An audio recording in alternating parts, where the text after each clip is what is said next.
بهذا الفيديو راح احكي كيف طلعت شخصيات اليوتيوبر الافتراضيين وشلون انت بتحسن تصير يوتيوبر افتراضي. فاذا كان بدك تساوي قناة يوتيوب وما تورجي فيها وشك فهذا الفيديو إلك. تاريخ اليوتيوب وكيف بدأوا اليوتيوبرز. صاروا يسووا أغاني، مقالب، عالم تحكي مع الكاميرا أو تصور فلوجات يومية. مع الاستمرار بهذا الشيء صار شيء حلو كتير يلي هو صناعة المحتوى، وصارت صناعة المحتوى شغلة كتير حلوة بمختلف البلدان. بس كان في بلد وحدة اللي هي اليابان ما كانت تحب انه تطلع وشك، او ما كانت زيادة فكرة محببة انه تطلع وشك على النت ويشوفوه عدد كبير من الناس، لانه كانوا يعتبروا انه الوش او الشخصية تبعك هي جزء من خصوصيتك، وانه ما بصير حدا يعرف هذا الشيء. وهون ساوت اليابان عدة مواقع بتشجع على انك ما تطلع وشك ابدا، وبتخليك هي المواقع يصير عندك متابعين بدون ما تورجي وشك. هلا اول مين صار يوتيوبر افتراضي اللي هي بنت اسمها كيزونا اي. هي البنت من اليابان كانت بتحب انه تصير حدا مشهور كتير ويصير عندها جمهور كتير وتمشي بالمسرح بين العالم.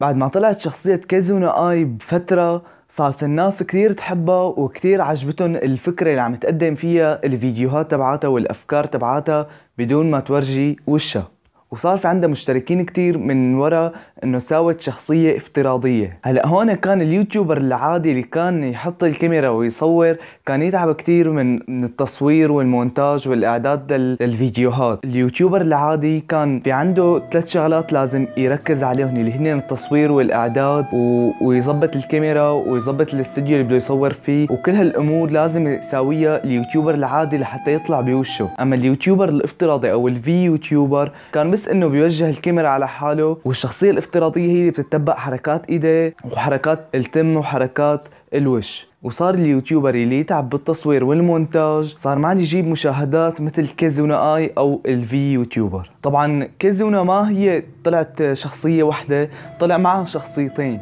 يلي هن جاجويا لونا وميراي أكاري. هدول الشخصيتين اجتمعوا مع كيزونا اي وساووا الثلاثي المرح. جاجويا بنت بتحسها انه فرفوشة وبتضحك اكتر قدام الكاميرا او مع المتابعين تبعاتها، وبالفيديوهات انه الفيديو بيكون مسلي اكتر، مو مثل الفيديو تبعي ممل.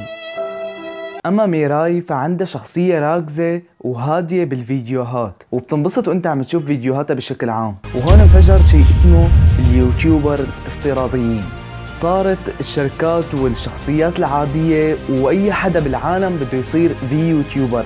الشركات صارت تستغل فكرة الفي يوتيوبر انه ما يجيبوا انسان عادي، صار حدا من الشركة بيوجه الكاميرا على حاله وبيساوي شخصية افتراضية، والشخصية الافتراضية هي اللي بتعطيه حركات ايديه وحركات التم وحركات الوش. هلا خلينا نجي للنقطة الثانية اللي هي انه كيف انت تصير في يوتيوبر. هلا اول شغلة لازم تختار شخصية 3D بتكون بتشبهك لحتى انت تكمل فيها وتسوي فيها التشانل تبعك، او انك تصمم شخصية من الصفر تكون بتشبهك تماما، او بتحسن حدا على النت من الفريلانسر انه يساوي لك الشخصية تبعك وبتقله على التفاصيل، او بتبعت له صور لإلك وبتقله ساوي لي شخصية بتشبهني. بس طبعا رح يسب عليك ورح يقول لك شو بدك بكل هالشغلة. قل له انه انا بدي ساوي شانل يوتيوب، وبعدين بتنزل البرنامج يلي بده يخلي الشخصية تتبع حركات ايديك وحركات تمك وحركات وشك، وقد ما كانت حركاتها غبية وكتير ما لها مفهومة